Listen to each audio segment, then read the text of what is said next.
নওগাঁর ধামইরহাট উপজেলায় খাসির নাম করে কুকুরের মাংস বিক্রির চেষ্টা করার অভিযোগ উঠেছে এক কসাইয়ের বিরুদ্ধে। উপজেলার মঙ্গলবাড়ি বাজারে আজ রবিবার সকালের দিকে কসাই মোহাম্মদ এন্তাজুলের দোকানে এই ঘটনা ঘটেছে। এই ঘটনায় এলাকার মানুষের মধ্যে চরম ক্ষোভ বিরাজ করছে।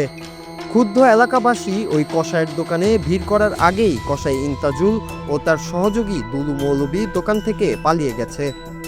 ঘটনার খবর ছড়িয়ে পড়ার পর পুলিশ, স্থানীয় জনপ্রতিনিধি সহ প্রাণী সম্পদ বিভাগের লোকজন 25 কেজি কুকুরের মাংস সহ কসাই দোকানের অন্যান্য সরঞ্জাম জব্দ করেছেন।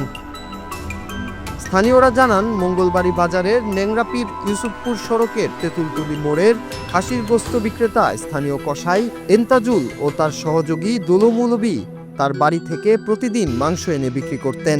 আজ সকালে তার বাড়িতে কুকুর জবাই করে মাংস বাজারে নিয়ে আসেন। এ সময় ঘটনাটি এলাকার লোকজনের চোখে পড়ে। তারা মাংস বিক্রির দোকানে হানা দেওয়ার আগেই বিষয়টি আঁচ করতে পেরে গোস্ত ফেলে রেখে দোকান থেকে পালিয়ে যায় এন্তাজুল ও দুলু মৌলভী। এরপরেই শত শত নারী পুরুষ ঘটনাস্থলে ভিড় জমায়।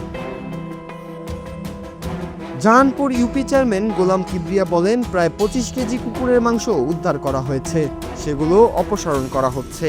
কসাই এন্তাজ ও সহযোগী দুলু পালিয়ে গেছে। উপজেলা প্রাণী সম্পদ দপ্তরের এআই টেকনিশিয়ান মিজানুর রহমান মিন্টু বলেন, ঘটনাস্থল পরিদর্শন করে মাংসগুলো জব্দ করা হয়েছে। প্রাথমিক পরীক্ষায় মাংসগুলো কুকুরের বলে নিশ্চিত হওয়া গেছে। ধামইরহাট থানার ওসি মোহাম্মদ মোখলেসুর রহমান জানান, বিষয়টি জানতে পেরে ঘটনাস্থলে পুলিশ পাঠানো হয়েছে এবং কুকুরের মাংস উদ্ধার করা হয়েছে। এ বিষয়ে আইনি ব্যবস্থা প্রক্রিয়াধীন রয়েছে বলেও জানান ওই কর্মকর্তা। Bangla TV news desk.